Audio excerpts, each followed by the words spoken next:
We finally got an update on what's going on with Otto Porter Jr.'s injury situation, and it's a brutal update. So we'll discuss that in this video, as well as a pretty insane trade that the Ringers brought up regarding the Toronto Raptors that would send away Fred VanVleet and Gary Trent Jr. So we'll discuss that, as well as Pascal Siakam making history in recent games and a potential free agent target we could go after this summer. So lots of stuff to break down. Without further ado, let's jump into the first topic of discussion. First thing we're taking a look at is a brutal Otto Porter Jr. injury update. Now, Otto Porter Jr. is a guy that had high expectations when he was signed this summer for the Toronto Raptors. There was expectations that he would be a key rotation player for this team, and some people are even calling for him to be a starter when Gary Trent Jr. was dealing with some struggles, some shooting struggles early in the season. They were saying, oh, when Otto Porter Jr. comes back, he should be in the starting unit, yada, yada, yada. And yes, when Otto Porter Jr. has been on the court, he's been solid, playing solid defense, being mobile, knocking down threes. But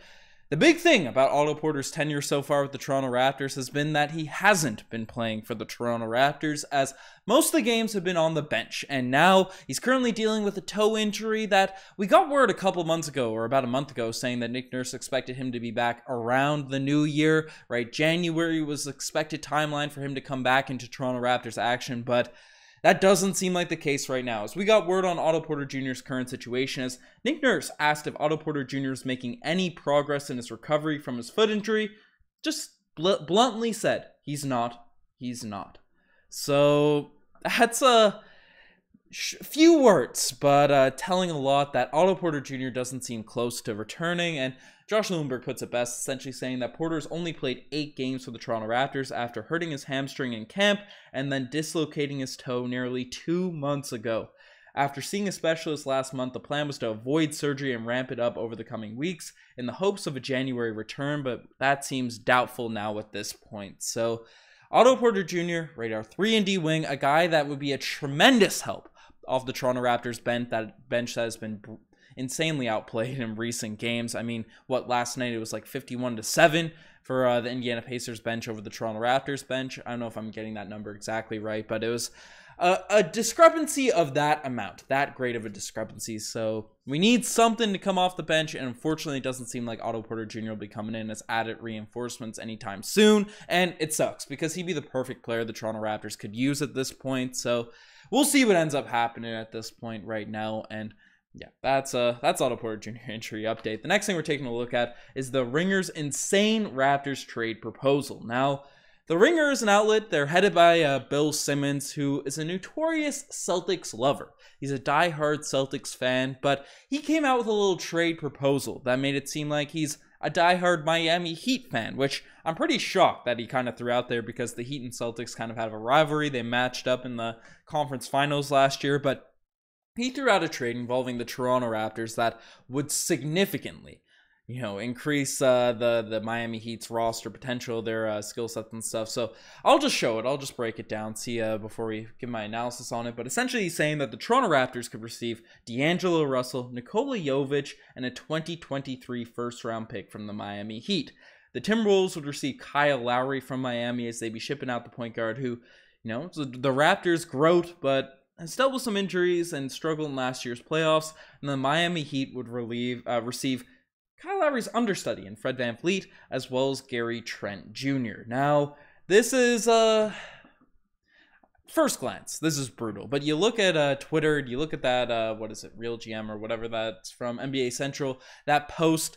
In the replies, people are saying, why would the Miami Heat do this? Fred VanVleet's trash. This is foolish. Well, I understand the frustration that people have with Fred VanVleet right now. I get why people want to trade him, but Fred VanVleet is a very inconsistent player. He has highs, he has lows, season in, season out, and right now, Fred VanVleet's trade value is probably at its lowest. So that's why I've been saying, maintaining on these podcasts, I'm not big on selling low on Fred VanVleet at this point, even if he's a free agent this summer, because 1, we've known what he can do in the past. 2, right, we're not going to get much of a return from him at this point, given how low his trade value is. And 3, if we were to bring him back, and especially bolster the lineups on the squad, we could probably get him for pretty cheap.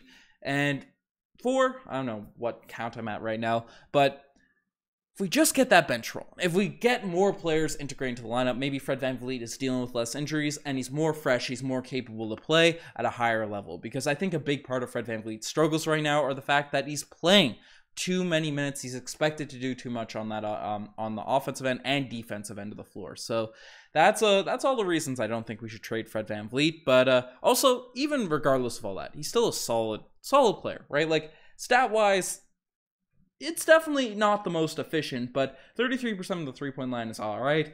18.6 assists, nothing too amazing, but still no scrub. Fred VanVleet is not a scrub out there, and on top of it, we're giving away a young prospect, a young guy that has high hopes of playing amazing as of late for the Raptors, and Gary Trent Jr., right, who this season his numbers have steadily increasing, right, 18 points per game, 2 assists, 2 assists, 2 rebounds.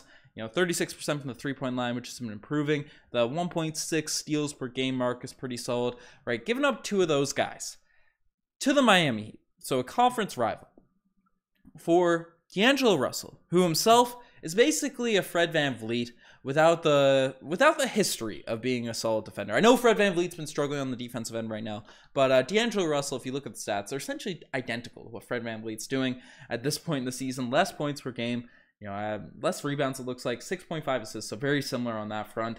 And, the shooting percentage is 35% versus 33%. It's not that much of an increase, right? D'Angelo Russell, sure, he was an all-star as well, had that exciting year for the Brooklyn Nets, but D'Lo really hasn't been that elite of a player. And sure, he's more popular because there's more memes about D'Lo, ice in my veins and all the stuff with Nick Young that put him onto the mainstream scene, but, Fred VanVleet, I'd much rather have on the roster than D'Lo, especially the continuity. He's a Raptors culture guy, right? I wouldn't be looking to make a lateral trade like that, and honestly, probably downward lateral. He's also a free agent this summer as well, so I'm not big on sort of the D'Lo potential acquisition. While Jovic would be a cool sort of pickup, right? But that is not Nikola Jovic, but that's Gary Harris. I don't know what's going on with that front, but Nikola Jovic would be a cool prospect. He hasn't lived up to the expectations in his rookie season, so, not a huge, insane add as a prospect there. And the first-round pick, sure, the Miami Heat aren't doing that amazing this season relative to their first-seed performance last year. I think they'd only improve with Gary Trent Jr. and Fred VanVleet in the lineup, so that pick will become less valuable. So let me know what you guys think of that potential deal. Definitely be improving the Miami Heat, or am I just too much of a Raptors homer to accept a deal such as that? But the next thing we're taking a look at is Pascal Siakam making some history. Now, Pascal Siakam continues his dominant season, and he's about to break. He's tied currently a record, a Toronto Raptors record, and he's about to break it as, hopefully, in the next game. I don't want to jinx anything, but he's now scored 25-plus points in 8 straight games, matching Vince Carter for the longest streak in Raptors history. So, shout out to Pascal Siakam. This guy has been dominant this season. If the Raptors were performing better, right, Pascal Siakam should have been in the MVP conversation, just looking at his stats, the way he's improved his playmaking. He's continuing to provide the impact on the defensive end, and he's scoring at will. So, hopefully Pascal Siakam in the next outing is able to get another 25-point per game or 25-point game, because it'd be nice to see Pascal Siakam hold that record. So shout out to him.